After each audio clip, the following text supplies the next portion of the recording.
సచిన్ రాజ్ అత్యాధునిక world class physiotherapy treatment తో అన్ని రకాల నొప్పులకు శాశ్వత పరిష్కారం. నమస్తే రమగారు. నమస్తే జయ. రమగారు, మనము ఇంతకు ముందు కొన్ని నోవెల్స్ చెప్పుకున్నామండి. మళ్ళీ మధ్యలో కొంచెం ఆగిపోయాము కంటెంట్లో పడి. ఏమన్నా స్టార్ట్ చేద్దామా మంచిది ఉంటే? మన ఎదన్పూడి సులోచనారాయణ గారి జాహ్నవి ఓ ఇంట్రెస్టింగ్గా ఉంటుంది. ఇదంటే మరి ఇద్దరున్న సీరియల్గా వచ్చిందో లేదో నాకు జ్ఞాపకం లేదు, తెలీదు నాకు. 95లో ఒక ఎవరో ఫ్రెండ్ ఇంట్లో కనపడింది పుస్తకం. వాళ్ళ ఇంటి నుంచి తెచ్చేసుకున్నాను నేను. వాళ్ళ ఇంటి కూడా ఎవరో చుట్టాలు వచ్చిన ఆవిడే వదిలిపెట్టి వెళ్ళిందా, అదేలేండి. వదిలిపెట్టి వెళ్ళారు. 95, 96 నాకు గుర్తుండి అంబి పుట్టల, మా అబ్బాయి పుట్టక ముందే 96 ఫస్ట్ మొదటి రోజుల్లో అనుకుందాం. అన్నేళ్ల క్రితం తెచ్చాను. మరి ఆవిడ అప్పుడే రాశారా అనేది అయితే నాకు గుర్తులేదు. తర్వాత కాలంలో ఆ పుస్తకం ఎట్లా చేతులు మారేటో వెళ్ళిపోయింది. మళ్ళీ బుక్ ఫెయిర్లో మళ్ళీ కొనుక్కున్నాను నేను. మంచి ఇంట్రెస్టింగ్గా ఉంటుంది. ఇది పూర్తి కథ చాలా మలుపులుగా ఉంటుంది. ఈ బుక్ చదివించాలని నా కోరిక. ఓ బ్రీఫ్గా నేను కథ చెప్తాను, మొత్తం అంత ఎలాబరేట్గా చెప్పటం లేదు, ఒక మాదిరిగా చెప్తా. Okay okay. పుస్తకాలు చదివే అలవాటు ఉన్నవాళ్ళు, అవకాశం ఉన్నవాళ్ళు, ఆసక్తి ఉన్నవాళ్ళు జాహ్నవి తెచ్చుకుని చదవాలి. ఒక విభిన్నమైన క్యారెక్టర్లు, ప్రతి క్యారెక్టర్కి ఒక ప్రత్యేకత, దానికి ఒక కథ, ఒక సైకలాజికల్ ఇష్యూ, వాళ్ళ తాలూకు మనస్తత్వాన్ని విశ్లేషించి రాయబడిన పుస్తకం అన్నమాట. ఓకే, బాగుంటుంది. ఈ టైటిల్ జాహ్నవి. ఈ అమ్మాయి ఒక సైకాలజిస్ట్, ఎండి సైకాలజీ, యూకేలో ఎక్కడో చదువుకుంటుంది. పేరెంట్స్ లేరు తనకి. కథ ప్రారంభమై సైకాలజీ అమ్మాయి క్లినిక్, సైకియాట్రిక్ క్లినిక్, తను క్లినిక్లో ఉండటము, కొంతమంది పేషెంట్లను హ్యాండిల్ చేయటము అవి కనపడతాయి. చాలా మంచిది. 30 years లోపు, ఒక 27-28 సంవత్సరాల అమ్మాయి అనుకో. అయితే ఒక బాబాయి పిన్ని ఉంటారు. అమ్మ నాన్న లేరు, తండ్రి అక్కడికో వెళ్ళిపోయి ఉంటారు. బహుశా తల్లిని కొంచెం పిచ్చిదిగా ముద్రపడి మరణిస్తుంది. అందువల్ల ఈ అమ్మాయికి సైకలాజికల్ ఇష్యూస్ మీద ఆసక్తి. ఎంబీబీఎస్ చదివాక సైకాలజీ తీసుకుంటుంది. బాబాయి పిన్ని పెంచుతారు. కొద్దిపాటి ఆస్తి ఏదో వస్తుంది వెనకాల తండ్రిది. వాళ్ళు ఎవరు? రంగనాథ గారు, వరమ్మ గారు, భార్యాభర్త. వాళ్ళకి గోపి అని ఒక పిల్లవాడు ఉంటాడు. ఏదో యాక్సిడెంట్లో ఆ గోపి చనిపోతాడు. చనిపోయేసరికల్లా వీళ్ళు బాబాయ్ పిన్ని ఒంటరి వాళ్ళు అయిపోయారని యూకేలో సెటిల్ అవ్వాలని అనుకున్న అమ్మాయి వెనక్కి వచ్చేస్తుంది. వచ్చి వీళ్ళతో పాటు ఉంటుందన్నమాట. ఒక క్లినిక్ అది పెట్టుకుంటుంది. వీళ్ళ ఫ్రెండ్స్ ఫ్యామిలీలోనే ఒక అరుణ్ అని ఒక కుర్రాడితోటి పెళ్లి సంబంధం కుదుర్చుకుంటారు.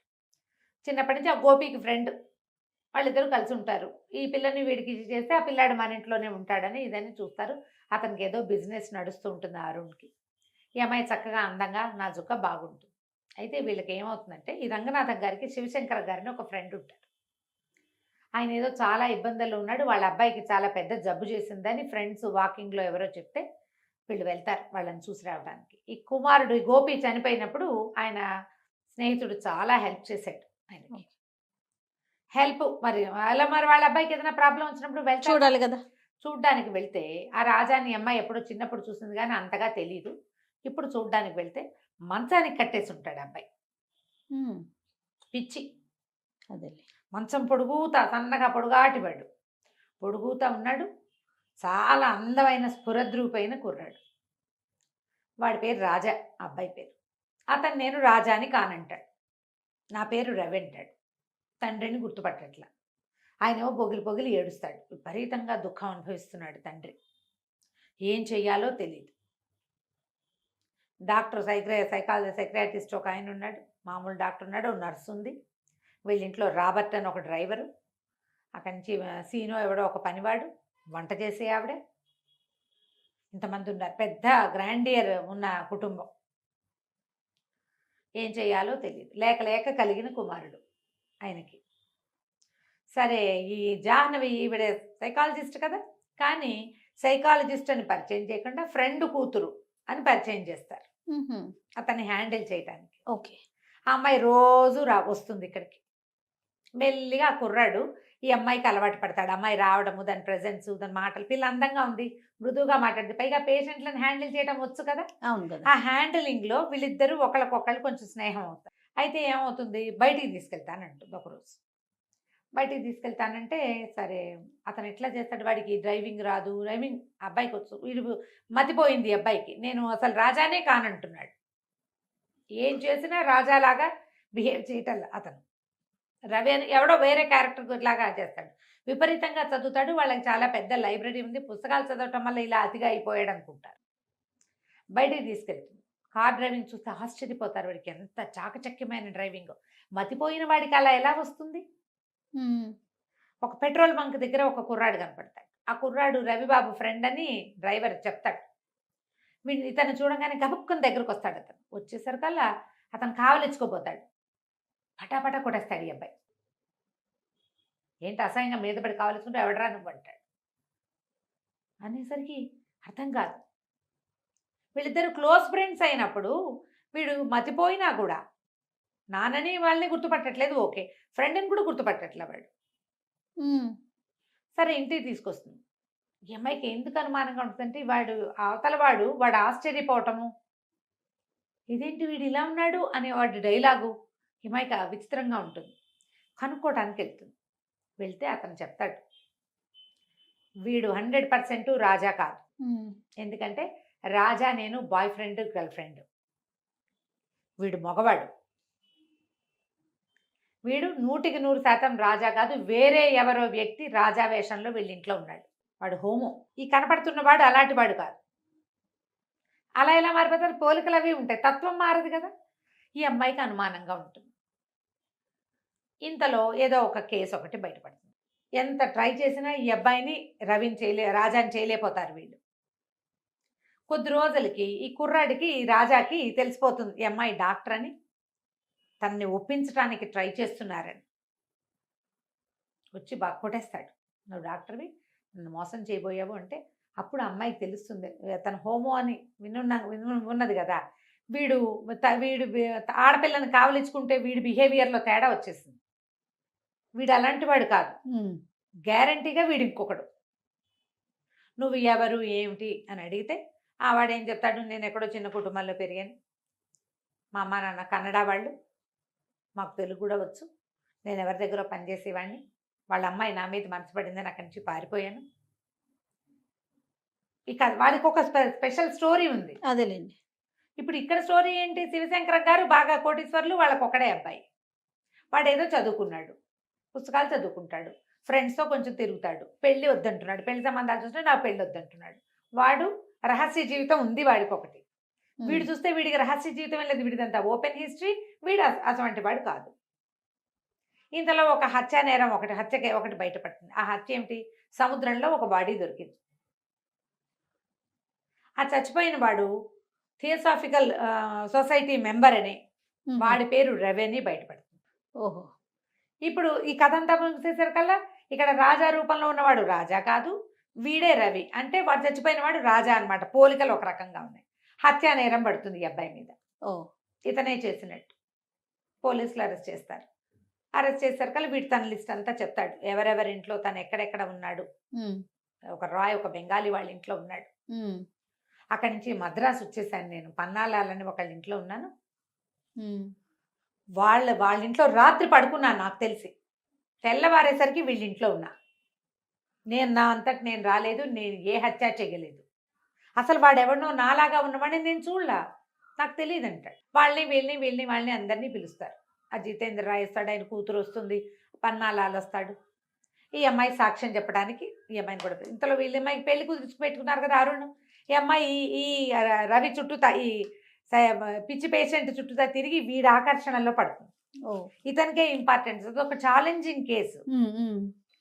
ఇద్దరు వేరు వేరు వ్యక్తులని తెలిసాక ఇంట్రెస్ట్ తగ్గినా కూడా అంత మటుకు వీడి చుట్టూతా తిరుగుతుంది. అదేలే. కానీ ఆ కుర్రాడి మీద ఆసక్తి ఏర్పడుతుంది. వాళ్ళతో ఒక సాన్నిహిత్యం ఏర్పడింది కదా. అతనికేమో ఈ అమ్మాయి పెళ్లి కాదనేలాగా ఉందని ఇష్టం వచ్చేస్తుంది. కొట్టుకుంటూ ఉంటారు, పోట్లాడుకుంటూ ఉంటారు. పిన్ని బాబాయికేమో ఎట్లాగైనా ఈ పిల్లని అరుణ్కే ఇచ్చి చేయాలని ఉంటుంది, తమ కొడుకు స్నేహితుడు కాబట్టి. ఈ అమ్మాయికి ఈ రాజా రవి ఇద్దరు క్యారెక్టర్లలో ఒకడున్నాడుగా, వాడి ఆసక్తి ఉంటుంది. సరే, మొత్తానికి పోలీస్ కేసు. ఈ అమ్మాయిని కోర్టుకి సాక్ష్యానికి పిలుస్తారు. పిలిచేసరికల్లా వీడికి పెద్దగా చదువుని వాడు కూడా కాదు ఆ రవి అన్నవాడు. పెద్ద చదువు లేదు, కానీ పెద్ద పెద్ద సొసైటీలో ఉండటం వల్ల అతనికి మంచి ఇంగ్లీషు, ఈ థియోసాఫికల్ సొసైటీలో తిరగటం వల్ల చక్కటి భాష, మంచి భావ వ్యక్తీకరణ వచ్చింది. ఈవిడ చూస్తే ఎండి.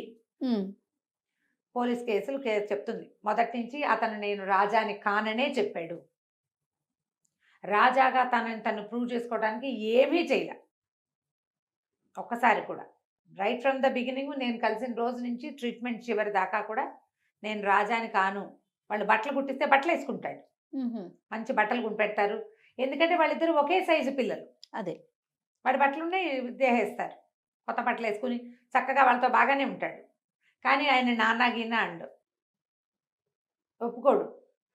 ఈ అమ్మాయి ఏం చెప్తుంటే మధ్యలో వీళ్ళిద్దరు సన్నిహితం అయినప్పుడు నువ్వు వాళ్ళతో ఒప్పుకుంటే అసలు ఇది విషయం ఏంటో మనకు అర్థం అవుతుందని చెప్తుంది.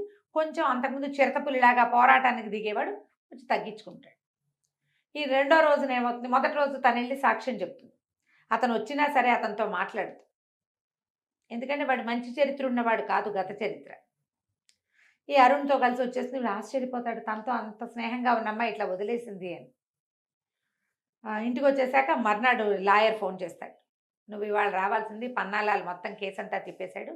శివశంకరం గారి దగ్గర ఉన్న రాబర్ట్ అని డ్రైవర్ ఉన్నాడు కదా, అతను ఇందులో ఇన్వాల్వ్ అయి ఉన్నాడు. అతను సాక్ష్యం ఏం చెప్పాడంటే, పన్నాలాలు చెప్పాడు ముందు, మా ఇంటికి వచ్చాడు రాబర్ట్ అనే ఒక అతను, మా అక్కయ్య కొడుకు అచ్చు ఇలాగే ఉంటాడని చెప్పాడు. మా ఇంట్లో ఉన్న రవిని చూసి ఆ రాజా ఫోటో కూడా చూపించాడు.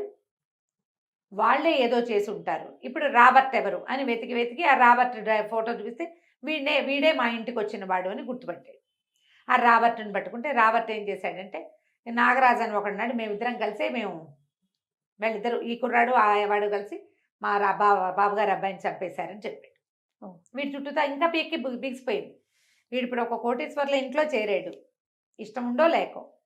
అక్కడ ఉండాల్సిన అబ్బాయి చచ్చిపోయాడు అంటే వీడే చంపేసి ఉండొచ్చు అనే అనుకోవచ్చు, అనుకుంటారు కదా. ఎన్ని మలుపులు తిరుగుతుందో జయ. ప్రతి చోట ఒక బలమైన క్యారెక్టర్ ఉన్న కుర్రాడిని చూపించడానికి ఎంత బాగా ట్రై చేస్తారు. ఆ అమ్మాయి డాక్టర్గా ఉండి మంచి ఆలోచన పటిమ ఉండి ఎట్లా ఆకర్షితులవుతారో చూపిస్తారు. చాలా వివరంగా భలే బ్రహ్మాండంగా ఉంటుంది కథ.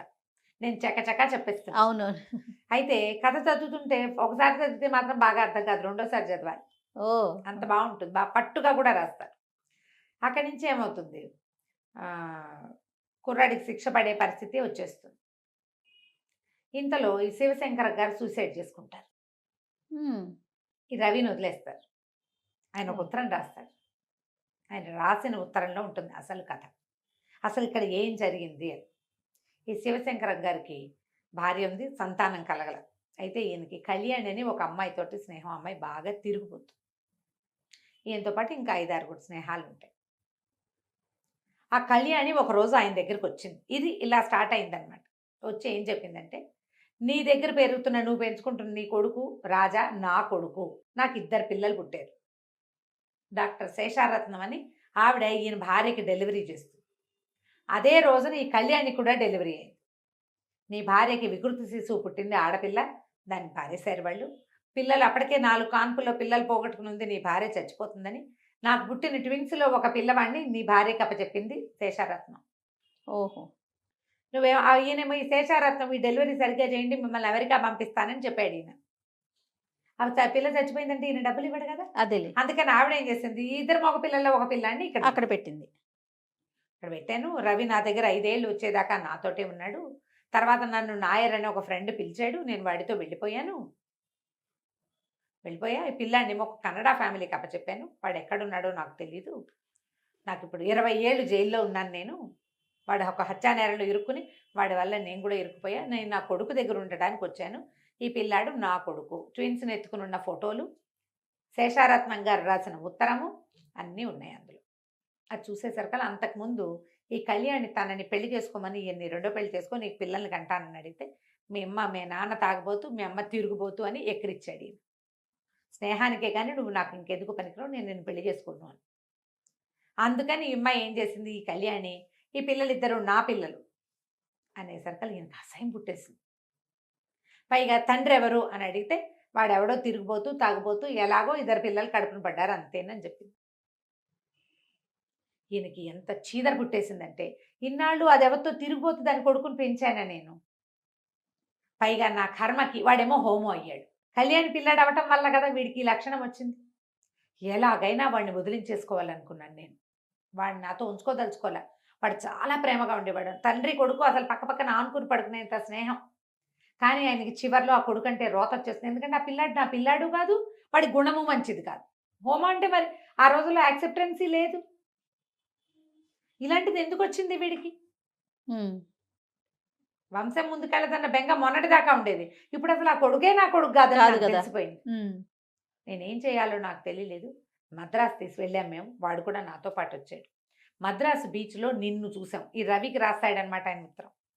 అదే పోలికల్లో ఉన్న కుర్రాడు కనపడేసరికి మేము మా వాడిని డిస్పోజ్ చేసి వీడిని ఇచ్చేసి వీడిని ఇరికించి ఈ పిల్లల నుంచి తప్పించేసుకోవాలనుకున్నాను. నేను కళ్యాణి పిల్లల నుంచి నా జీవితాన్ని పూర్తిగా విముక్తి చేసేసుకోవాలనుకున్నా. స్వయంగా నా చేతులతో నేనే రాజాని చంపేశాను. అయ్యయ్యో. చంపేశాడు. చంపేశాక ఈ రాబర్ట్ ఏం చేశాడు, ఒక బాక్స్లో పెట్టి బాడీని డిస్పోజ్ చేశాడు. పన్నాలాల ఇంట్లో నిద్రపోతున్న రవిని తీసుకొచ్చేసాడు. ఒకవేళ అది బయట పెడితే మేము ఎవరో అనామకుడు రోడ్డు మీద తిరుగుతున్నాడు అనుకున్నాం. కానీ వాడు అనామకుడు కాదు, థియోసాఫికల్ సొసైటీలో మెంబరు. వాడు చాలా ప్రముఖమైన వాడే. అదంతా బయటపడేసరికల్లా ఇలా అయింది. తీరా కొద్ది రోజులు గడిచేసరికల్లా నాకు శేషారత్నం ఉత్తరం రాసింది. ఏమని? ఆ పిల్లలు నీ పిల్లలే అని. కళ్యాణి ఆవిడకి చెప్పింది, శివశంకరానికి పుట్టిన పిల్లలే వీళ్ళు, కానీ నేను పగ కొద్దీ చెప్పాను అని. ఈయన కళ్యాణిని కూడా చంపేశాడు. మందులో నిద్ర మాత్రలు కల్పిస్తే ఇక్కడ తాగేసి ఇంటికి వెళ్ళి చచ్చిపోయింది. మంది ఎక్కువై చచ్చిపోయింది అనుకున్నారు. ఆ ఫోటోలు ఉత్తరాలు అన్నీ వెళ్ళి రాబర్ట్ వెళ్ళి కనెక్ట్ చేసుకొచ్చి మొత్తం ఫోటోలన్నీ తగలబెట్టేశారు. సాక్ష్యాలు లేవు. నేను ఒక్కడనే సాక్ష్యం. నా చేత్తో నేను పెంచిన నాకు అన్న కొడుకుని నేనే చంపేశాను. నిన్ను తీసుకొచ్చి ఈ నరకంలో పెట్టాను. ఇప్పుడు నువ్వు మొహం కూడా చూడని నీ కవల సోదరుని నువ్వే చంపినట్టుగా అయిపోయింది. నేను సమాజానికి మొహం చూపించలేను. నేను ఇన్ని రోజులు ఏడుస్తుండేవాడు ఆయన. ఎందుకంటే కొడుకుని చంపేసుకున్న కష్టం. ఈ రెండో పిల్లాడు తన పిల్లాడే, కానీ వాడు యాక్సెప్ట్ చేయడు. ఈ దుఃఖంతో నలిగిపోయాను. ఇంకా నిన్ను ఈ శిక్ష నీకు వెయ్యను, నేనే చచ్చిపోతున్నానని ఆయన ఉత్తరం రాసి ఒకటి కాపీ టు జడ్జి గారికి ఒకటి పంపించి పోలీస్ స్టేషన్ కూడా పంపించి 3వ కాగితం కొడుకు పంపిస్తాడు. ఆ ఉత్తరం అప్పచెప్తాడు ఈ జాహ్నవికి, డాక్టర్కి. ఉత్తరం అంతా చూసి ఆశ్చర్యపోతుంది. మనుషులు ఎంత వింతగా ఉంటారు. అంతే కదా. ఆయన తాగుబోతూ తిరిగిపోతైన కళ్యాణిని నమ్మాడు. తన 27 ఏళ్ల పెంపకాన్ని నమ్మలేకపోయాడు. అవును. హోమో అయితే తన కొడుకు కాకుండా పోతాడా? వాడికి ఏదో ఒక లక్షణం ఏర్పడింది. దానికి ఎవరు ఏం చేయలేరు కదా. తన కొడుకే కదా. అంతేగా. తన పిల్లాడు కాకపోతే పెంచుకున్న పిల్లాడిని ఉంచుకోరు. రక్తం మీద అంత నమ్మకం ఏమిటి? ఎంత తెలివి తక్కువ పని. చివరికి కొడుకుని తనే పొడిచి చంపేసి వాడు ఆశ్చర్యపోయాడు. నేను రాస్తాడనమాట వాడి మొహంలో దెబ్బతిన్నప్పుడు, డాడీ నువ్వు నన్ను ఎందుకు చంపుతున్నావు అన్న వాడి ప్రశ్నలు నిండిన వాడి మొహాన్ని చచ్చేదాకా మర్చిపోలేకపోయాను నేను. ఓ చెంపకాయ కొడితేనే పిల్లలు మనకేసి ప్రశ్నిస్తారు, మన మొహం చూస్తారు. ఆ మొహం మర్చిపోగలమా? ఈ దుఃఖంతో ఈ ఉత్తరం రాసేస్తాడు ఆయన. దాంతో వదిలేస్తారు. ఆస్తంతా ఈ అబ్బాయి పేరు మీదకి ట్రాన్స్ఫర్ అయిపోతుంది. ఆయన రాసేస్తాడు మొత్తం ఆస్తంతా. తర్వాత ఇతను వచ్చి ఫీజు ఇస్తాడు జాహ్నవికి. నువ్వు నన్ను ట్రీట్ చేసినందుకు 1000 రూపాయలు రాసి ఇస్తాడు. ఇచ్చేసరికల్లా ఇంతేనా అని అడుగుతుంది. ఇంతేనా, 1000 రూపాయలేనా నా ఫీజు అంటే, నేను మరి నా దగ్గర ఇంతే ఉంది, సంపాదించాక మిగిలిన ఫీజు ఇస్తానంటాడు. ఆ కోట్లు ఉన్నాయి మీ నాన్న ఇచ్చినవంటే నాకు అవేం వద్దు, నేను అవి తీసుకోను. పిల్లలకి డబ్బు ఎప్పుడు కావాలి? పెంపకం కావాలి. ఇప్పుడు ఎందుకు నాకు డబ్బు? నేను సంపాదించుకోగలను కదా. చిన్నతనంలో నాకు అవసరం. మా అమ్మ మా నాన్న ఇద్దరు మమ్మల్ని నన్ను వదిలేశారు. ఆవిడ 5 ఏళ్ళు పెంచి ఎవరి దగ్గర వదిలేసింది. వాళ్ళు కొన్ని రోజులు ఉంచుకుని వాళ్ళు వదిలేశారు. గాలికి ధూళికి పెరిగాను నేను. ఈయన దగ్గరికి వస్తే ఈయన ఎంతసేపు రాజా రాజా అన్నాడు, కానీ నన్ను రవనలేదు మా నాన్న. తలకొరువు పెట్టే ఆయనకు పుట్టినందుకు. అంతే. చివరి రోజుల్లో అయినా నన్ను దగ్గర ఉంచుకున్నాడు, బట్టలు కుట్టించాడు, అన్నీ చూశాడు. కానీ నన్ను రాజాని చేయడానికి ట్రై చేశాడు రవి నుంచి. నువ్వు కూడా అమెరికా వెళ్తున్నావు కదా, కంగ్రాచులేషన్స్, అరుణ్ తోటి అమ్మాయి పెళ్ళి అనుకుంటాడు. సరే రేపు 2-3 రోజుల్లో అమెరికా ఎక్కడికో వెళ్ళబోతోంది, ఫారిన్. సరే అందరూ ఎయిర్పోర్ట్కి వెళ్తారు. చాలామంది వస్తారు ఈ అమ్మాయిని సీ ఆఫ్ చేయడానికి. ఇతను కూడా ఆగ మేఘాల మీద పరిగెత్తుకొస్తాడు ఈ రవి. పువ్వులు గుర్తిస్తాడు, బాన్ వాయేజ్ అని రాస్తాడు దాని మీద. ఫ్లైట్ వెళ్ళిపోతుంది. ఈ అమ్మాయి ఎయిర్పోర్ట్ నుంచి బయటకు వస్తుంది. ఆ బయట కారులో కూర్చుని ఉంటాడు ఇతను.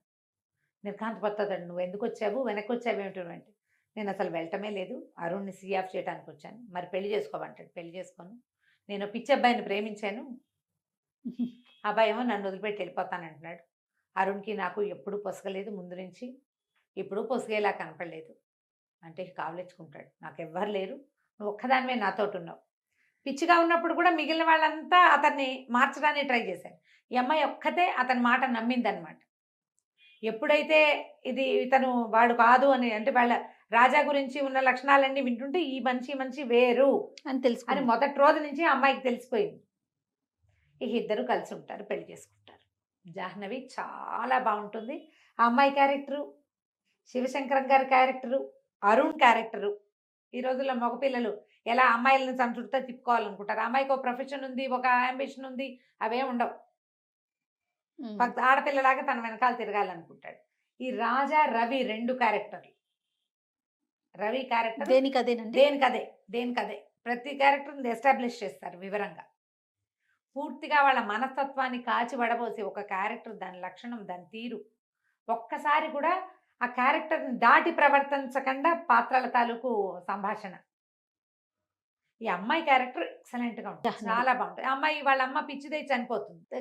కొడుకును పోగొట్టుకున్న వరమ్మ గారు వీళ్ళ పిన్ని, ఆవిడ దుఃఖము అవన్నీ అమ్మాయికి అర్థం అవుతుంటాయి. అలాగే ఇప్పుడు తన ఒరిజినాలిటీని కోల్పోయిన ఈ రవి క్యారెక్టర్ అమ్మాయికి అర్థమవుతుంది. ఓకే. తను ఎట్లా ట్రీట్ చేసింది ఇతన్ని, అతనితో ఎట్లా మాట్లాడి కన్విన్స్ చేసిందో. కొన్ని సంభాషణలు అయితే ఎక్సలెంట్గా ఉంటాయి. కథ ఇంతే. దొరికితే పుస్తకం కొనుక్కొని చదవండి. ఈ జాహ్నవి తప్పకుండా రమ్మగారు. సూపర్గా ఉంటుంది. కథ కూడా ఇంత ఇంట్రెస్టింగ్గా ఉంది. అవును, అసలు ఈ తండ్రే చంపేసి ఉంటాడని ఊహించాం అసలు మనం. ట్విస్టుల మీద ట్విస్టులు. Twist లు. చాలా బాగుంది రమ్మగారు. నమస్తే. నమస్తే జయ.